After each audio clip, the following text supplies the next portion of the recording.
하셨잖아요. 대표적인 게 산상수훈이었고, 그 다음에 이제 그 감람산 강화하고, 그 여기에 포함되는 게 이제 요한복음 13장부터 기술되어 있는 그 다락방 강화.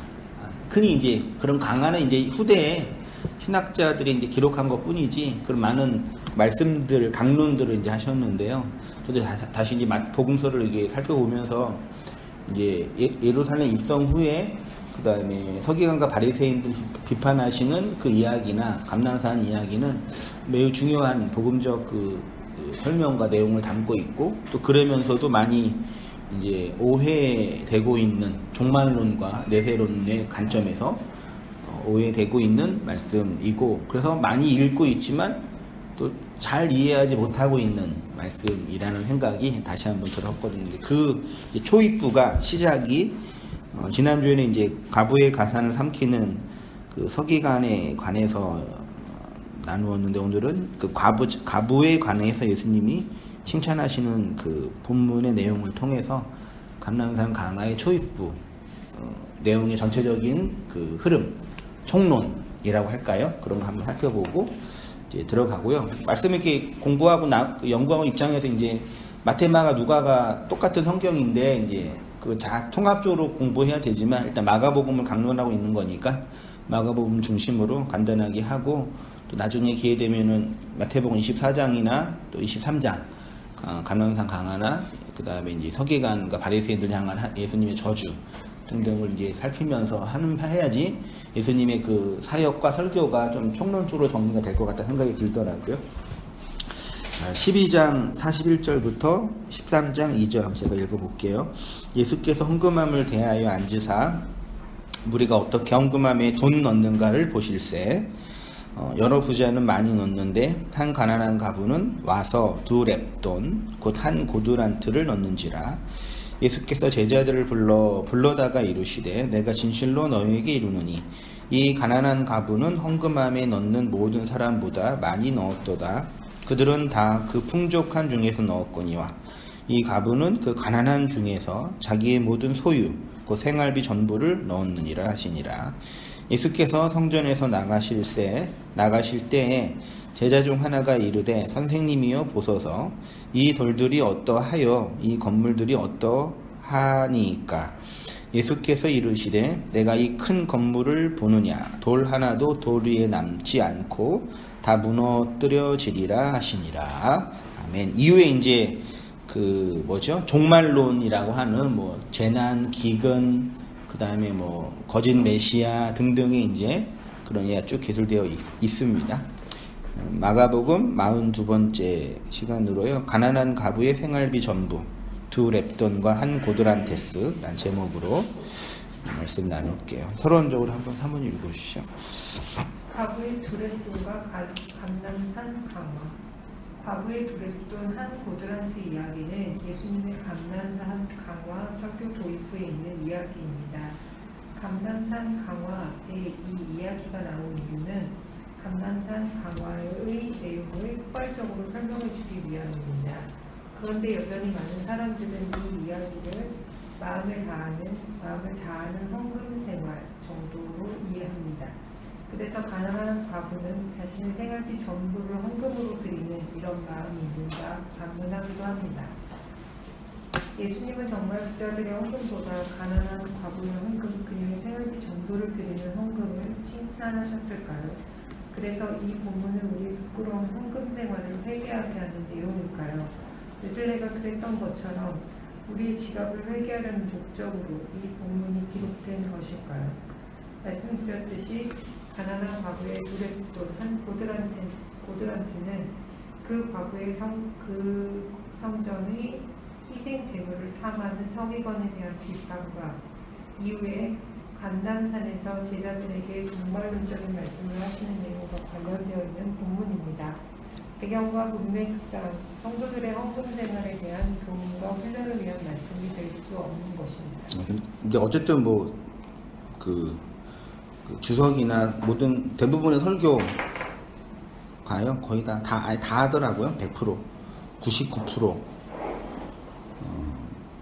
성도의 헌금 생활로 이제 연결해서 어떤 분도 이렇게 제가 페이스북에 뭐 홍보하려고 올리니까 댓글에 언뜻 달았는데 그래도 우리 마음을 진심으로 드리면 되지 않을까요? 이렇게 읽어보지도 않으신 거죠. 네. 이렇게 헌금이라는 얘기가 나오면 딱 그렇게 꽂히시는 것 같아요.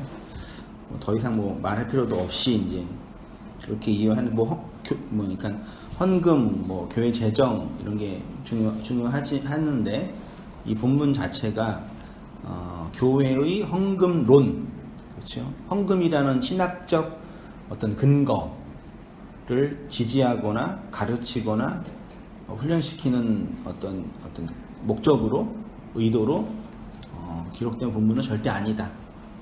그건 뭐 분명하다라는 생각이 들고요. 그러니까 한국의 개신교 안에 헌금론이 발전한 게 참 독특한 부분인 것 같아요. 그게 뭐 나쁘다, 뭐 그게 아주 사기꾼이야 그런 측면이 아니라 아무튼 이 돈이라는 문제는 진짜 독특한 것 같아요. 긍정적이든 부정적이든.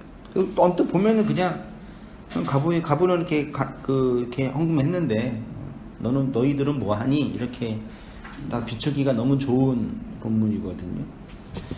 자, 결론부터 말씀을 드리면 그녀가 드린 두 렙돈은 헬라 동전인가요? 성경에 아마 있을 거예요. 고도란트는 로마 동전이라고 되어 있어요. 성경에 여기 각주에는요. 근데 두 렙돈, 두 개의 동전이 하나의 동전이 다 동전이에요. 우리가 돈이라고 지금 번역한 이 단어는 사실 돈은 화폐니까 이 당시에는 화폐가 없었고 동전이었으니까요. 금 하나, 은 하나였으니까 그 동전으로 이제 화폐 가치를 대신했으니까 그 두 렙돈, 한 고드란트, 두 개가 하나인 거죠. 예.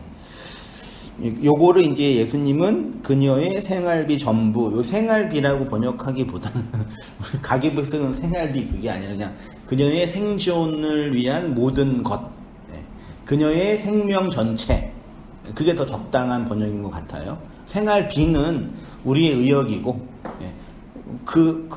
가난한 과부의 생존, 생명 전체, 예. 그게 두 렙돈이고 한 고드란트예요.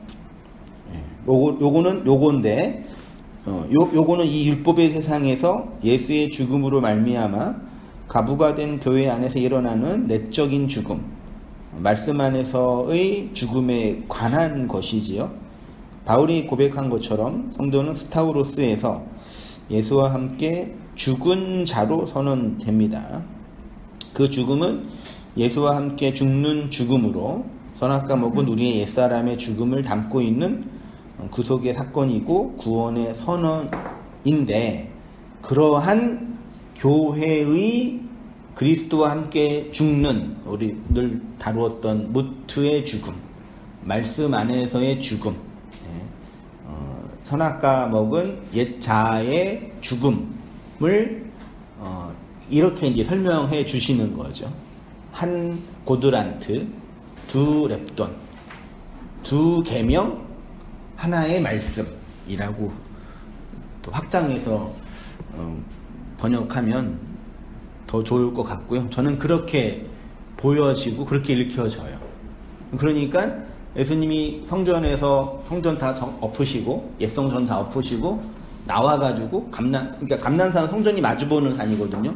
그러니까 이스라엘 예루살렘과 성전이 다 보이는 그런 산이었대요. 그러니까 성전을 보시면서 야, 이 성전 보이지 너네? 요거 다 이제 무너져. 요게 담고 있는 건 이런 뜻이야라고 제자들에게 이제 설명해 주시는 이야기가 감난산 강화라고 보여집니다. 이어서 권사님 가족 필라키온. 성경으로 번역된 단어가 가족 필라키온입니다. 이는 가족과 필라케의 합성을 가지는 왕국의 군고 보물신고란 뜻이고, 필라케는 감옥 경계란 뜻입니다. 이것을 개역개정 성경은 헌금함으로 번역했고 개역 성경은 연보계라고 번역을 했습니다. 이는 개신교의 헌금에 대한 입장에서 번역한 것입니다. 가족 필라키온은 연복의 헌금함으로 번역을 해서 개신교의 헌금론의 기본적인 본문이 된 것입니다. 이러한 번역에서 확장되어 여러분의 지갑이 회개해야 진짜 회개한 것이라고 이상한 논리로 교리를 만들 수 있게 한 번역이기도 합니다. 그래서 예레미야는 서기관의 거짓된 붓이 이스라엘을 거짓되게 한다고 한 것입니다. 그래서 그러니까 그 헌금함 필라케로 번역한 것은 이거 잘못된 번역이다라고 말할 수 없어요. 그게 그렇게 번역을 못할 것 같아요. 근데 그 안에 있는 그 필라키온의 의미를 이제 자신들의 언어의 체계로 재해석해서 적용한 거죠. 그래서 이걸 그냥 이걸로 헌금함으로 번역했으니까 어떻게 이해해요? 예배당에 들어가면은 끝에 있는 헌금함, 예배 전에 헌금함에 돈을 드리든 혹은 예배 중간에 헌금을 드리든 그 헌금함을 이제 연결해서 자연스럽게 받아들이는 거죠. 그래서 자연스럽게 이 본문은 헌금에 관한 말씀이다라고 모두들 해석하고 이것에 대한 질문과 의문은 단 한 사람도 한 번도 하지 않았던 거죠. 어떤 신학에서도 이 문제를 다루지 않았어요. 제가 알고 있는 한. 어떤 주석집과 어떤 신학자도 이 문제에 대해서 이 본문은 교회의 헌금에 관한 이야기가 아니에요 라고 말하는 신학자는 한 명도 제가 못 봤어요. 아니, 그렇게 신학을 공부하신 분들도.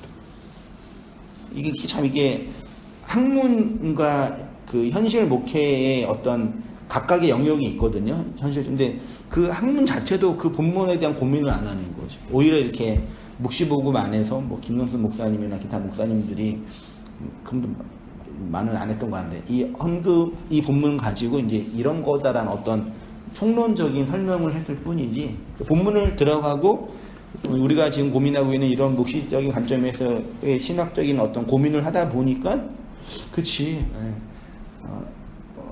예수 우리의 마지막 하나 나의 마지막 하나를 취하여 가시는 진짜 신랑의 구속의 사건에 대한 예표인 거지라고 하니까 그게 맞을게 이게 맞다라고 저 확신 있게 주장 못 하겠어요. 왜냐면 저도 틀릴 수 있으니까. 그리고 대부분의 사람들은 그렇게 주장 안 하니까. 근데 뭐 그럴 것 같아요. 어떻게 생각하시나요, 성도님들은? 동의하시나요? 아니에요, 목사님. 이거 헌금에 관한 이야기지. 어떻게 그런 식으로 해석하라고 말할 수도 있어요, 저한테. 근데, 그래, 뭐, 그걸 다 틀렸다고 말 필요 없죠. 그래도, 아니, 한 번 더 생각해보자. 그런 생각이. 우리는 그러니까 이 관습과 전통을 자연스러운 정통으로 받아들이는 게 이렇게 아주 그러니까 체질화 됐나 봐요. 대다수가 그러고 어떤 권위자가 그러면은, 그러니까 권위자. 그 물건 팔 때도 권위자 얘기 항상 하잖아요, 그래서요. 그런 것 같아요. 그러면 이제 자연스럽게 그게 진리구나, 그게 정통이구나 받아들여서 그 틀에서 단 한 번도 벗어나지 않죠. 그렇죠. 언뜻 어저께 유튜브를 보니까 유기견 그 강아지 공장에 평생 동안 갇혀 있는 강아지 거의 한 10년 동안 그 케이지 안에만 있었던 거예요. 강아지가. 근데 와가지고 강아지 케이지를 열어주니까 강아지가 나가요, 안 나가요? 못 나가요.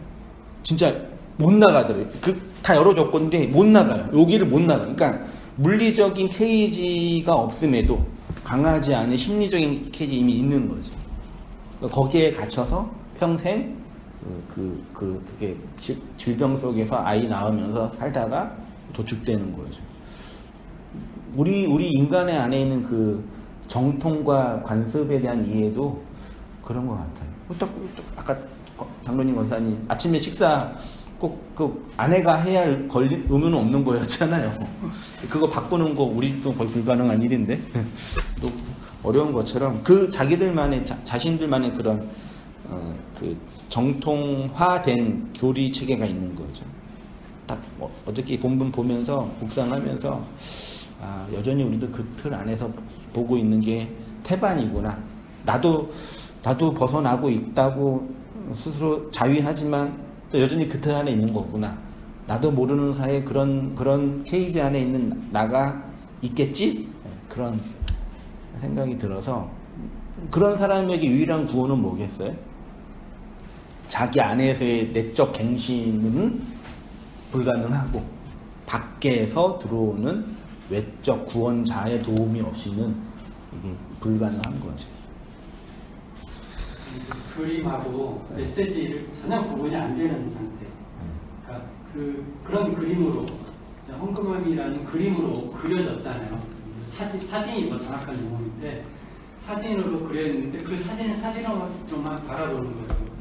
그러니까 화가 그림을 그릴 때는 그 안에 메시지가 있는데 그 메시지는 다 제거해버리고 그 그림만 그냥 바라보니까 그러면 신학자들도 필요가 없는 거죠. 그 그림이 그러는데 그거야 우리도 읽으면 그 정도는 알 수 있는데 그걸 가지고 이제 자기네들의 권위를 내세우는 건 아닌가.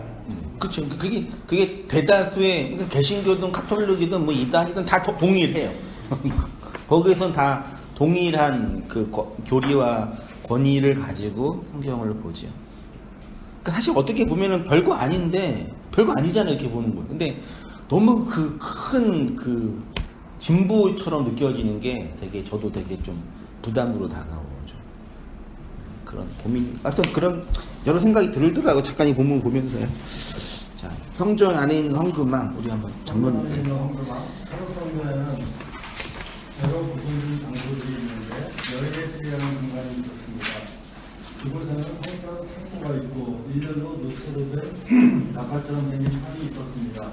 사람들은 그곳에 헌금이나 성전세를 드렸고 이것으로 성전 운영에 필요한 재정으로 사용하거나 가난한 자를 부재하는 자금으로 사용했다고 합니다. 또한 대부분 헌금액은 공개되었다고 합니다. 가드필라케가 헌금함 연보계라고 번역한 것은 잘못된 번역은 아니지만 원문을 근거해서 의미를 찾으면 금을 가두는 곳 혹은 돈이 저장된 감옥이라고 할 수 있습니다. 가드필라케는 모세의 성막이나 솔로몬의 성전에는 없었을 것입니다. 이스라엘의 성전 제사 제도가 정착되고 바리새인과 서기관들과 같은 종교적 회의문을 가지고 있는 자들이 자연스럽게 만든 전통과 관습이 정통과 진리로 자리 잡게 되었을 것입니다. 중요한 것은 마가가 당시의 헌금함을 가드필라케라는 단어로 사용했다는 것은 단순히 헌금이나 성전세를 바치는 것을 설명하기 위함이 아니라 옛 성전 안에서 행해지고 있는 율법의 한계를 설명하기 위함일 것입니다. 이 필라케가 뒤에 있거든요. 이게 성경에서 그 감옥, 옥 그런 걸로 번역된 단어예요.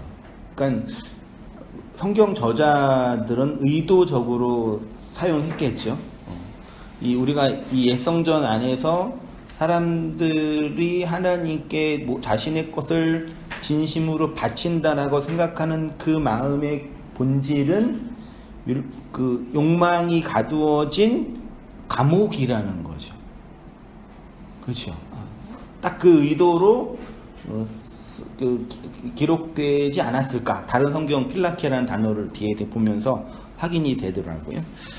자, 갈릴리와 유대 전도를 3년 반이나 하시고 예루살렘에 입성하신 후에 예수님은 성전에서 비둘기 파는 자들과 돈 바꾸는 자들 상을 엎으셨습니다. 그리고 여러 비유로 바리새인과 서기관들을 강력히 비난하시면서 옛 성전의 제사와 그 제도들이 파괴될 것이라고 선언하셨습니다. 그래서 감난산 강화의 내용이 성전이 완전히 파괴될 것에 대한 예언으로 그러니까 앞에 11장, 12장에서 성전을 파괴하셨잖아요. 그러니까 보여주신 거죠. 행동으로. 근데 그것을 다시 말씀으로 이제 설명해 주신 거죠. 그게 마가복음 13장부터 시작됩니다. 마가복음 13장, 누가복음 23장, 아니, 마태복음 23장, 누가복음 24장인가요? 1장인가요? 거기에 똑같이 이제 기록되어 있고 조금 다른데 예수께서 성전에서 나가실 때 제자 중 하나가 이르되 성전에서 뭐 하셨어요? 나오신 거에 이제 파괴된 성 나오셔서 제자들이 물어보는데 이 돌들이 어떠하며 이 건물들이 어떠하니까 제자들도 아마 간파했나 봐요. 예수님이 하시는 거 보니까 성전 다 무너뜨리시는 요거 파괴시키는 것처럼 보이네. 예수께서 이르시되 내가 이 큰 건물이 뭐예요?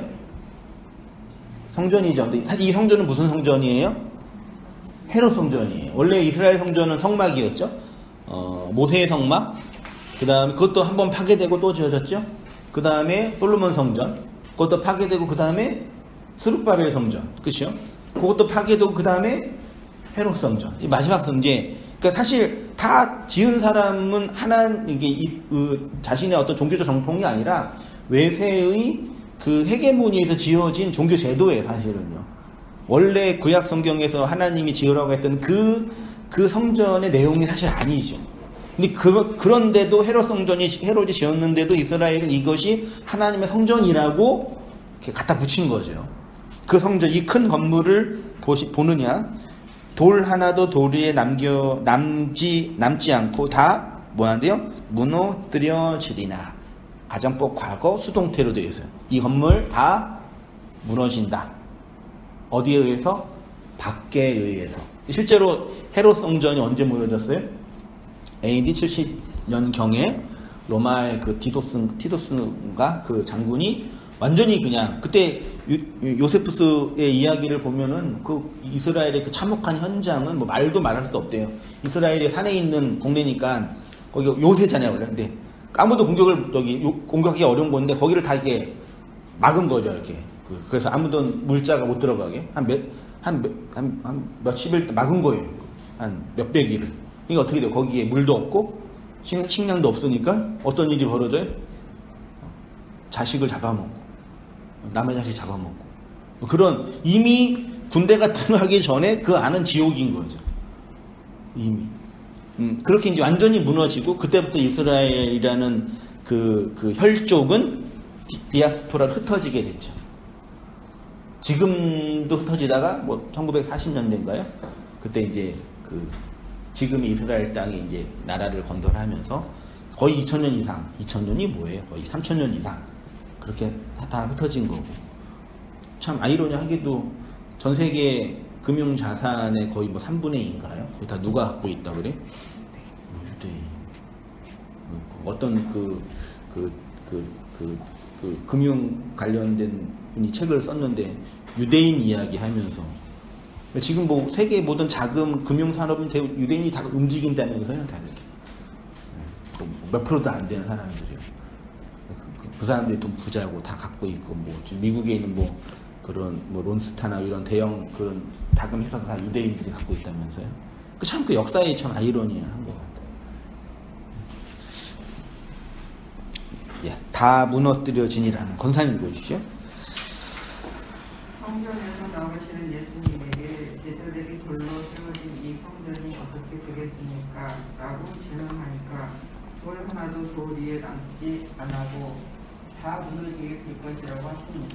무너뜨려지니라로 번역된 단어가 카탈리오로서 파괴되다입니다. 이 단어는 예수님이 율법을 폐할 때 성전을 하려고 할 때 사용된 단어입니다. 네, 무너뜨려지니다의 원형이 카탈리오예요. 요곳에 3인 여기 과거 수동태로 되어 있어요. 가정법 과거 수동태로. 근데 요 카탈리오는 카타라는 전치사와 리오라는 동사의 합성어래요. 카타는 어디 아래로란 뜻이고 리오라는 이 동사가 아주 기본 동사고 자주 사용되는데 이게 풀다, 해방하다, 석방하다, 폐지하다. 그러니까 이 리오라는 단어 안에는 무너뜨리다라 폐지하라는 개념이 있어요. 그렇죠? 근데 무너뜨리고 폐지하다라는 개념의 또 다른 의미는 뭐라고요? 풀어주다예요. 그러니까 히브리인들에게 있어서 풀어주다의 개념은 물리적으로 묶여져 있는 건 풀어준다는 개념뿐만 아니라 그 안에 담고 있는 내용과 의미를 드러낸다라는 게 담겨져 있어요. 그러니까 요거를 좀 원문을 보면서 다시 이제 하면은 카탈리오는 성전을 이게 물리적으로 파괴시킨다는 현실적인 내용이지만 그 내용을 보면 그 안의 내용을 보면 겉으로 볼 때는 파괴되는 거지만 내용을 보면은 그 안에 있는 의미가 풀려서 드러난다라고 볼 수 있는 거죠. 그래서 예수님도 제가 몇 가지 간주를 넣었는데 마태복음 보면 내가 율법이나 선지자를 폐하러 이게 카탈리오예요. 율법이나 선지자를 파괴하러 온 줄로 생각하지 말라. 파괴하러 온 게 아니라 완전하게 한다. 너희들이 생각할 때 그 율법을 완전히 무너뜨리려고 온 것처럼 보이는데 사실은 의미와 내용을 풀어주려고 그 율법이라는 감옥에 갇혀있는 너희들을 해방시키려고 내가 온 거야 라는 말씀인 거겠죠. 가로되 이 성전을 헐고, 요게 카탈리오래요. 여기 그 헤롯 성전이죠. 요거를 무너뜨리고, 고린도후서도 보면은 만일 땅에 있는 우리의 장막집이 무너지면, 요건 또 장막 성전이죠. 이 아래의 성전이 무너지면 이렇게 돼 있습니다.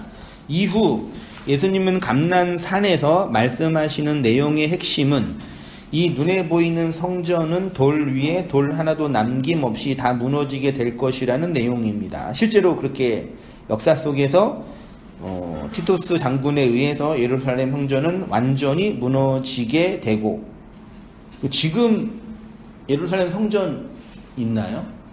없죠. 통곡의 벽만 있다고, 그렇죠? 그 성전을 또 지으려고 한다고는 하는 거죠. 근데 못 짓고 있는 거죠.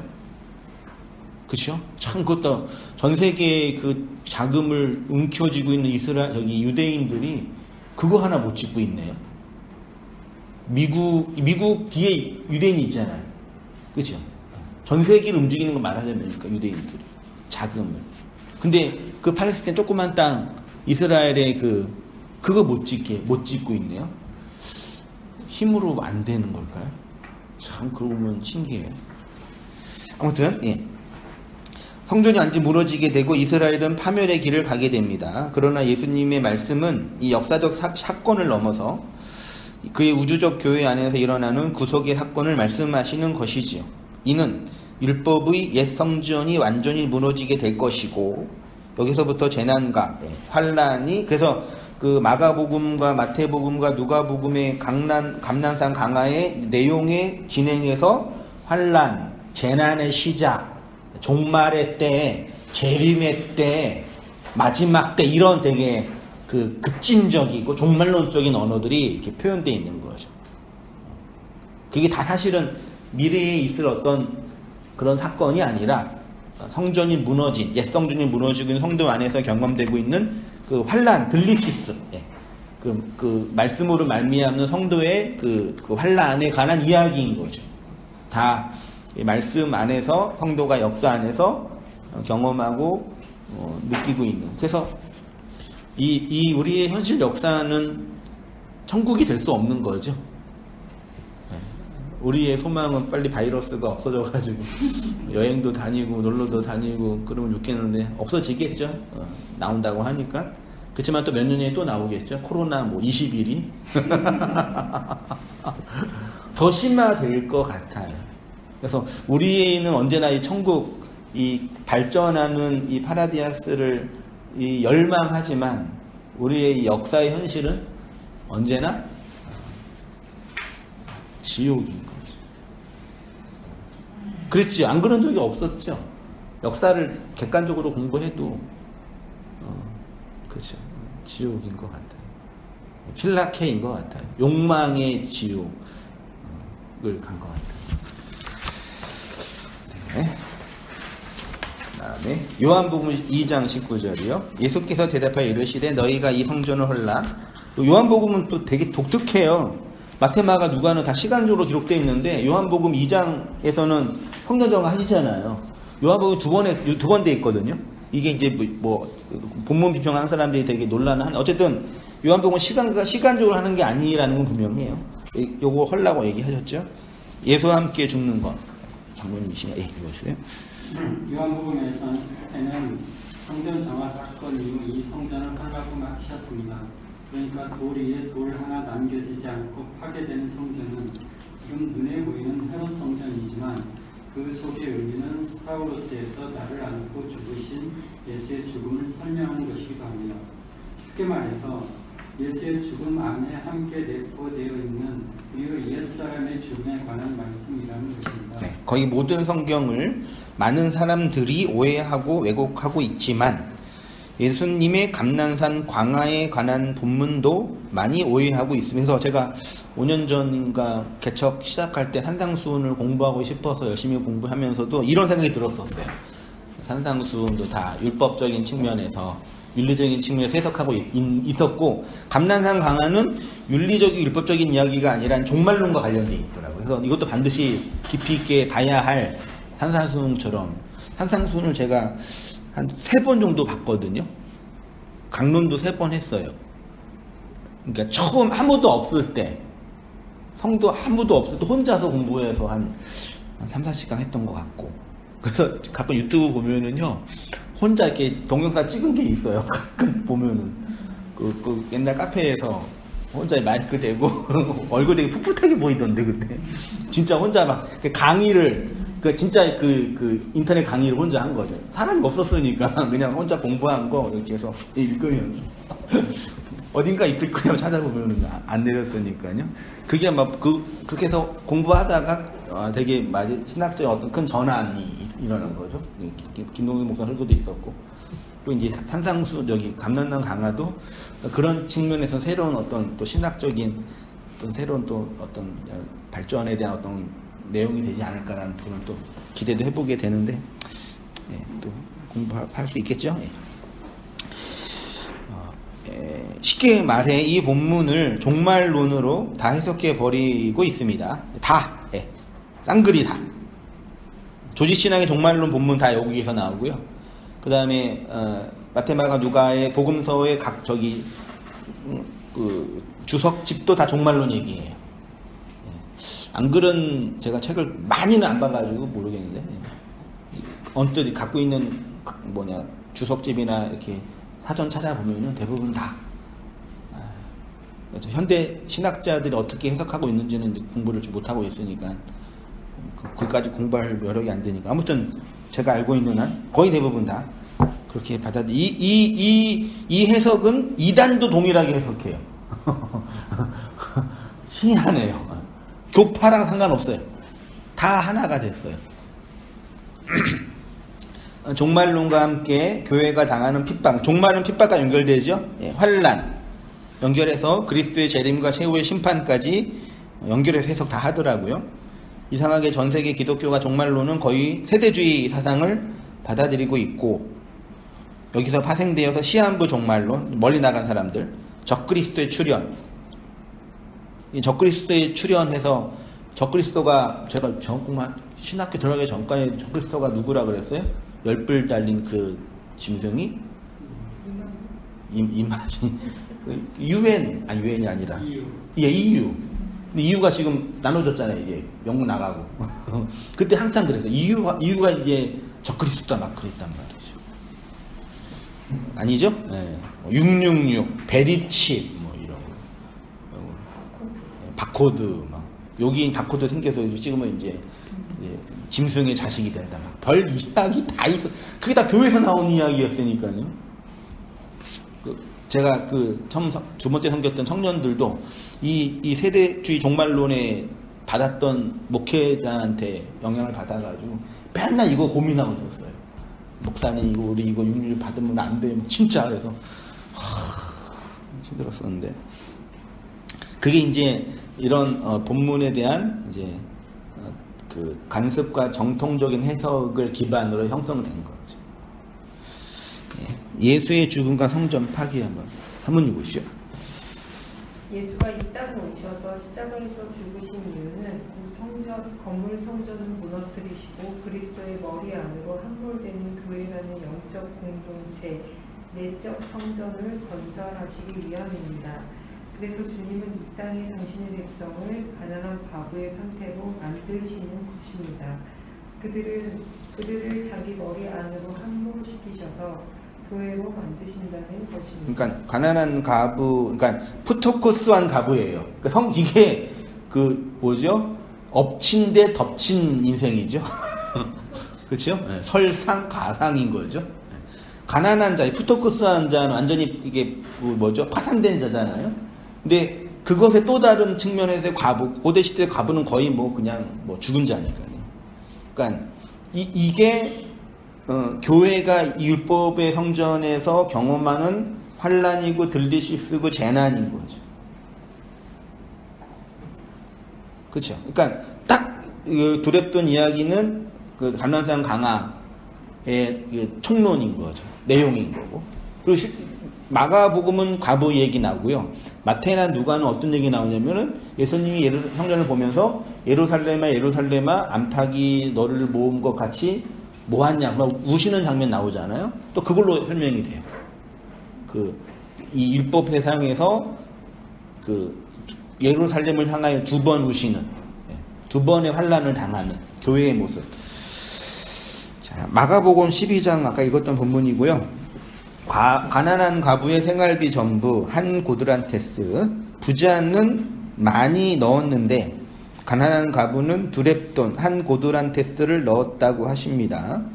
그러면서 그 내용을 다시 설명하시는데 그녀는 자기의 소유의 전부, 생활비 전부를 드렸다고 하십니다. 두 렙돈은 한 고드란테스예요.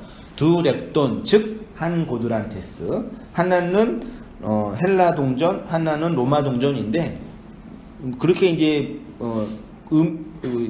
분리가 되지만 내용은 그 두 개가 하나인 거죠. 네.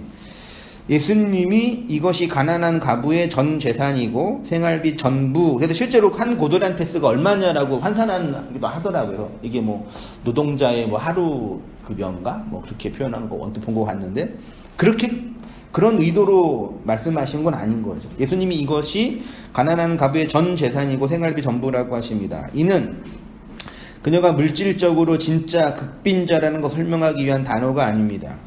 이는 다옛 성전의 무너짐, 파괴됨과 새 성전으로 거듭나게 되는 성도의 구원에 관한 말씀입니다. 복음서에서 코드란테스가 사용된 곳이 딱 2개예요. 마가복음 본문이랑 마태복음 5장 본문이 산상수훈이요. 재밌더라고요. 진실로 내게 이르노니 내가 한 푼 있죠. 요게 고드란테스예요. 남김없이는 에스카토스고 걷기 전에는 결코 어디서요? 거기서 나오지 못한다. 여기 거기서가 어디예요? 앞에 보면 나와 있죠. 한 푼이라도 남김없이 이어서 한번 권사님. 한 푼이라도 남김없이 마태복음 5장 26절만 보면 참 이해하기 어려운 부분입니다. 한 푼이라도 남김없이 다 갚아야지만 거기서 나온다는 말씀은 무슨 의미일까요?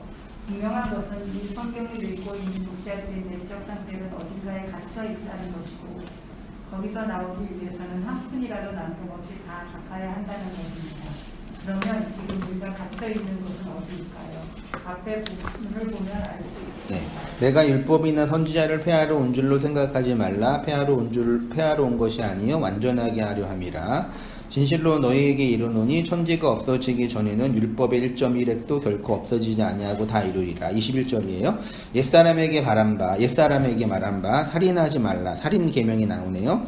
누구든지 살인하면 심판을 받게 되리라 하였다는 것을 너희가 들었으나 나는 너희에게 이르노니 형제에게 노하는 자마다 살인하는 자예요. 심판을 받게 되고 형제에 대하여 라가라 하는 자, 살인하는 자예요. 공회에 잡혀지게 되고 미련한 놈이라 하는 자는 지옥불에 들어가게 되리라. 그러므로 예물을 재단에 드리려다가 거기서 내 형제에게 원망 들을 만한 일이 있는 것이 생각나거든 예물을 재단 앞에 두고 먼저 가서 형제와 화목하고 그 후에 와서 예물을 드리라. 너를 고발하는 자와 함께 길에 있을 때 율법이 고발하죠. 급히 사화하라. 그 고발하는 자가 너를 재판관에게 내어주고 재판관이 옥리에게 내어주고 내어주어 옥에 가둘까 염려하라. 이게 그 산상순의 팔복 얘기하시고 그 다음에 팔복 이후에 너희는 세상에 뭐라 그랬죠? 빛이고 소금이다 말씀하시고 이제 구약에 있는 옛계명, 10계명, 10계명을 이제 살인과 간음과 거짓말과 이제 탐심이라는 걸로 4개로 설명하시는 이야기가 마태복음 5장, 6장에 쭉 기술되잖아요. 그리고 이제 나중에 이제 그 기도의 문제, 그 다음에 금식의 문제, 그 다음에 구제 얘기 쭉쭉 하면서 우리가 그 얘기 다뤘잖아요. 그거요.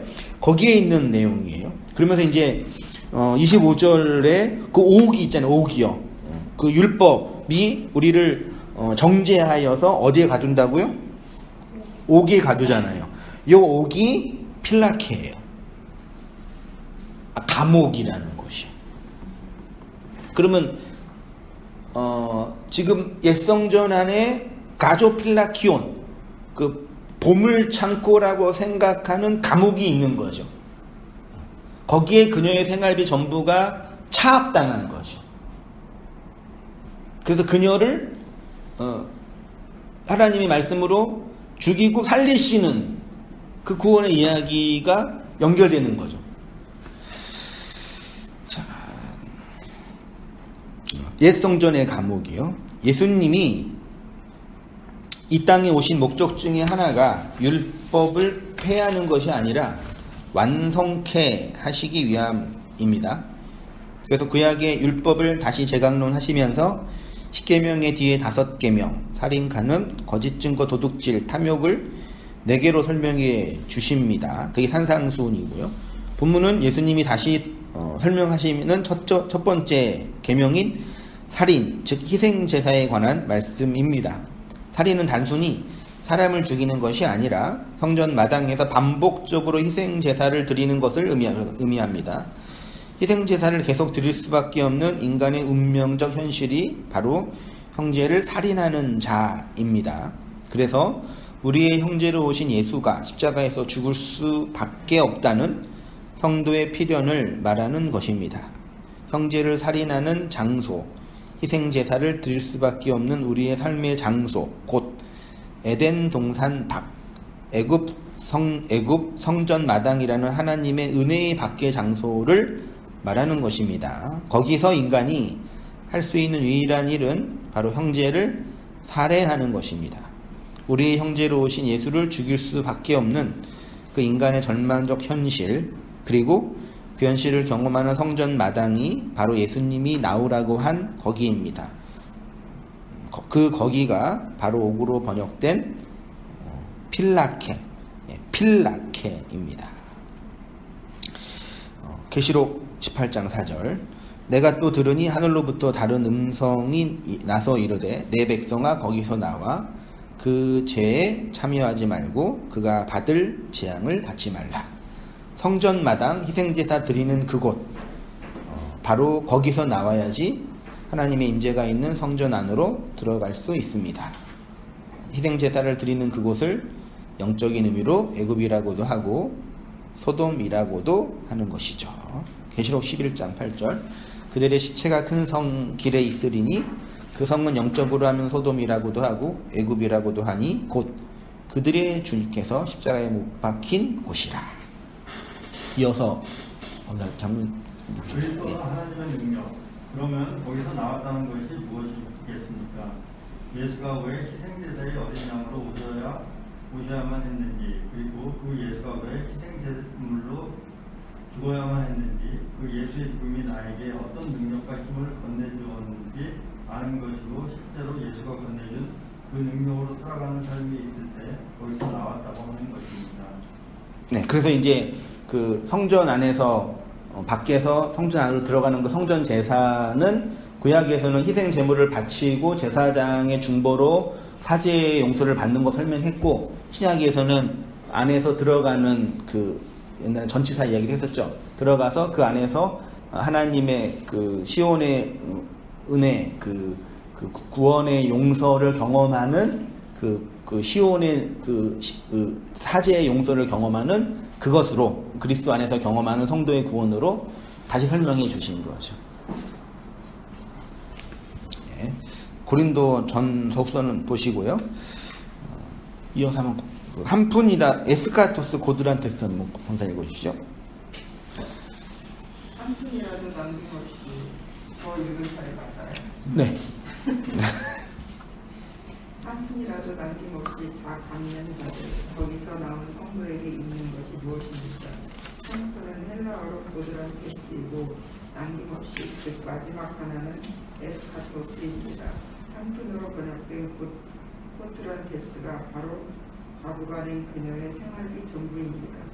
과부가 낸 두렙돈, 즉 한 고드란트는 가난한 과부의 생명 전체입니다. 하나님은 그녀의 그것을 취하여 예수의 죽음 안에 옛 성전을 무너뜨리시는 것입니다. 그래서 뒤에 얘기하지만 하나님은 그녀의 그 마지막 하나, 그것을 내게 하신 거죠. 취하신 거죠. 그래서 그녀를 살게 하시는 거죠. 교회로. 하나님 받으시는 마지막 하나, 한푼 고드란테스, 한글로는 고드란테스로 번역이 됐고요. 원문에는 코드란테스로 기록되어 있어가지고 그냥 왔다 갔다 헷갈리게 좀 제가 썼네요.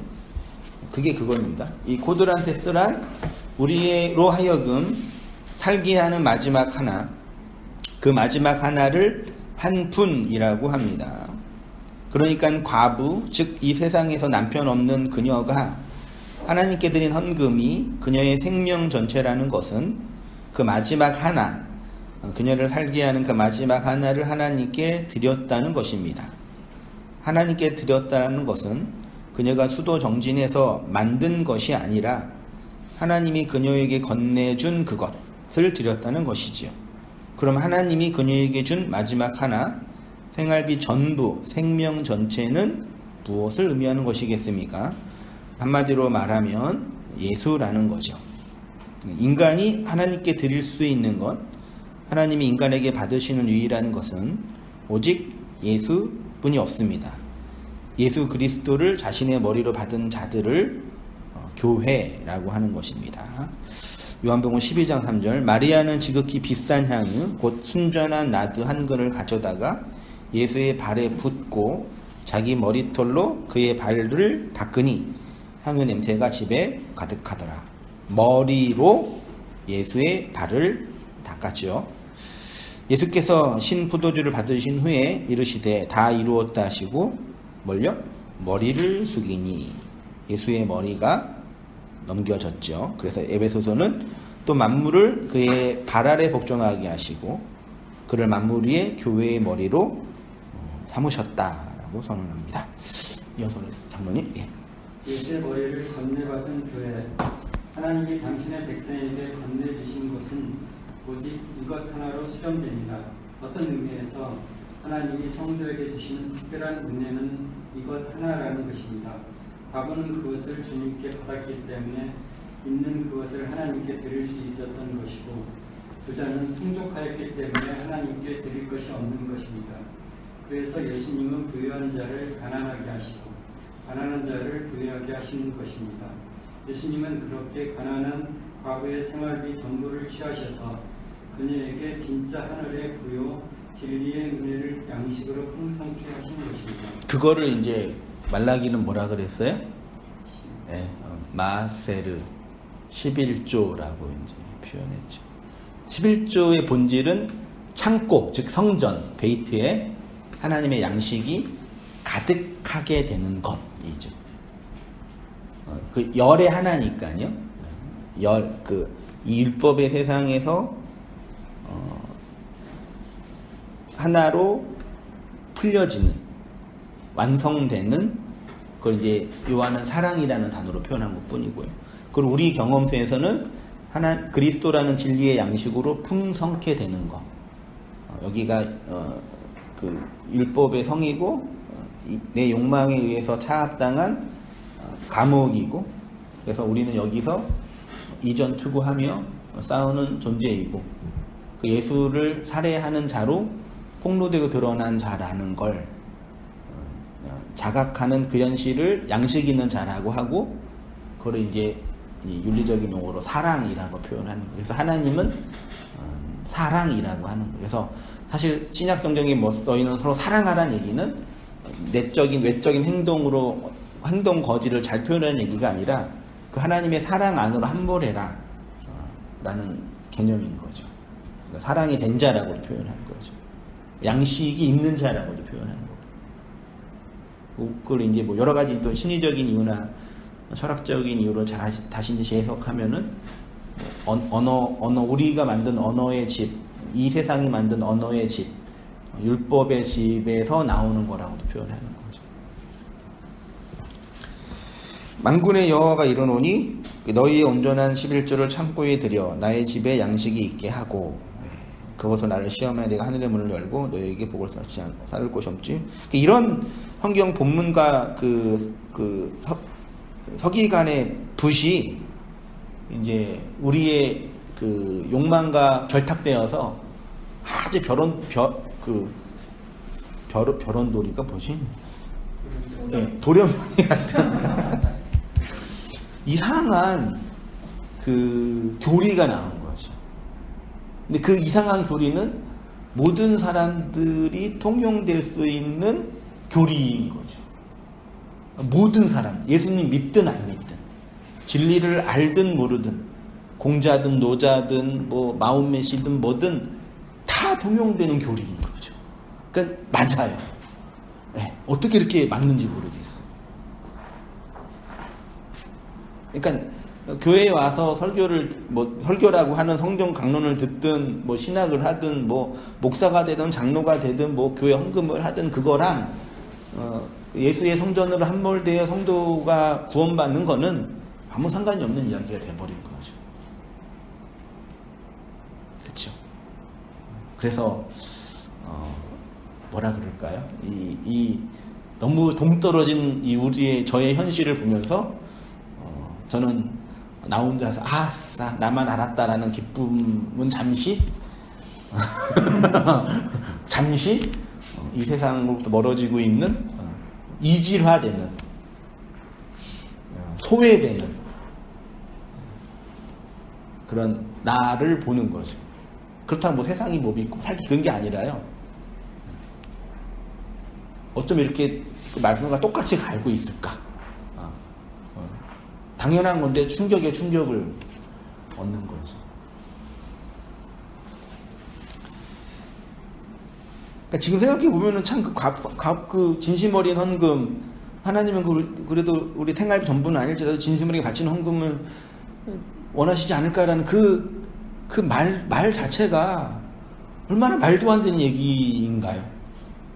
그렇게 쓴 댓글 쓴 그 신실한 성도님께 쓰고 싶었지만 차마 쓰지는 못하고 그냥 이렇게 보고만 있었죠. 저는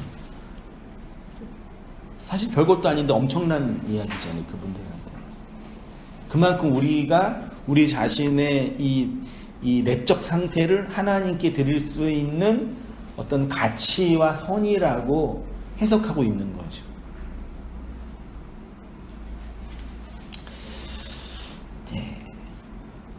사모님 한번 읽어주세요. 온전한 11조로요. 온전한 11조로 가득한 세성전, 온전한 11조로 가득한 창고는 예수가 죽고 부활하여 세 번째 성전이 된 교회를 의미하는 것입니다.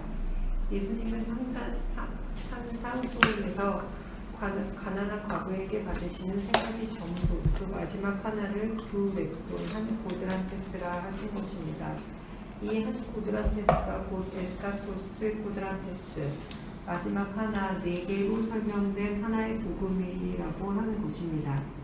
구약에서 10계명으로 주신 마지막 하나, 두 랩돈 한 고드란테스는 결국 탐심이라는 우상 숭배로 설명된 것입니다. 구약의 계명은 탐심으로 설명되었지만 예수가 그 옛 성전을 허물고 새 성전으로 지어서 교회에게 건네주신 그 마지막 하나를 사랑이라고 하신 것입니다. 네, 그러니까 탐심은 옛 성전에서 희생제사를 드릴 수밖에 없는 우리의 옛사람의 본성입니다. 이런 율법 아래 있는 인생에게 오셔서 가난한 갑으로 부르시고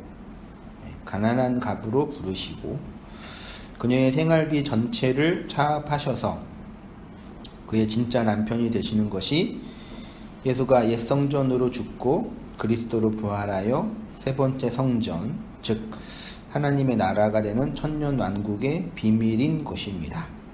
이러한 은혜의 약속은 이미 율법을 주시면서 천년의 사랑으로 언약하신 것이지요.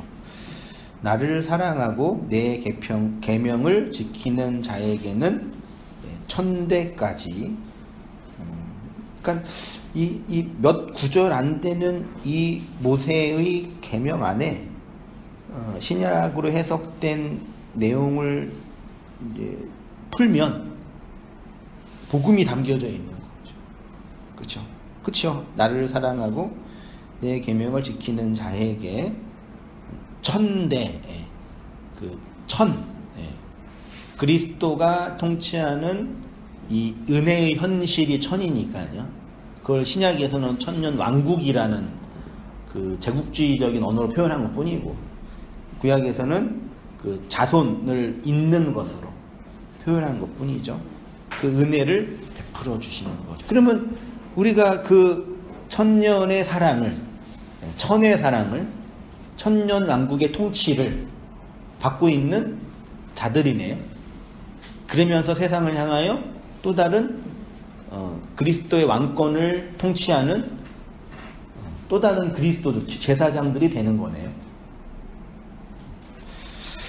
이렇게 예수님의 감난산 강화는 율법의 세상에서 가난한 과부로 부르셔서 그녀의 생활비 전부를 차압하시고 완전하고 온전한 천의 사랑으로 부욕해 하시는 하나님의 사랑의 설명입니다. 그래서 이런 측면에서 감난산 강화를 쭉 읽다 보면은요, 아, 마치 내 안에서 애성전을 무너뜨리시고 말씀으로 환란을 집어넣으시고 재난 속에서 그 그리스도의 재림을 누리는 자로 세워가는 하나님 나라의 현실이라는 걸 보면은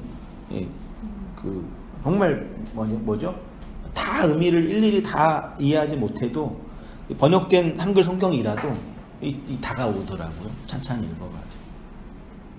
그래서 원래부터 뭐 성경 읽는 걸 되게 좋아했지만 그래서 요즘은 왜 웃으세요?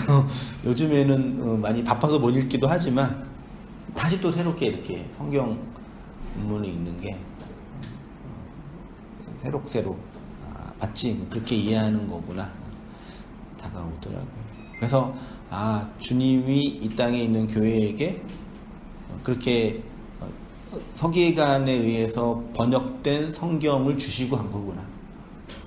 이 성경으로 우리가 구원받을 수 있는구나. 그런 그리스도 안에서의 또 은혜들을 또 발견하게 되더라고요. 이 은혜 안에서 살아가는 우리의 모든 삶이 되기를 주님의 이름으로 축원드립니다. 기도하겠습니다. 하나님 아버지, 과부의 두렙돈, 그녀의 마지막 하나, 그 고들한 테스를 차압하셔서 진짜 생명으로, 진짜 신랑으로 오신 그리스도의 성전 안에서의 생명으로 만드시고 부르셨사오니 이 은혜를 담고 생명을 누린 자로 온전히 살아가도록 저희의 삶과 우리의 인생을 인도하시고 붙잡아 주시옵소서. 바쁘고 분주한 우리의 일상 속에서 하나님이 깨닫게 하시고 묵상케 하시고 발견하게 하시는 은혜의 말씀들을 붙잡게 하시고 그 안에서 하늘의 산 소망과 복음의 능력을 누리며 살아가는 저희의 모든 삶을 되어지도록 주님 인도하여 주옵소서. 그래서 그 생명 안에서 풍성한 양식을 가진 자로 하나님의 안식을 가지고 전하는 자로 온전히 세워지도록 저희의 삶을 붙잡아 주시고 인도하여 주시옵소서. 이제는 우리 주 예수 그리스도의 은혜와 하나님 아버지의 크신 사랑과 성령의 교통하심이 사랑하는 모든 성도님들의 삶 속에 지금부터 영원까지 함께 있을지어다. 아멘.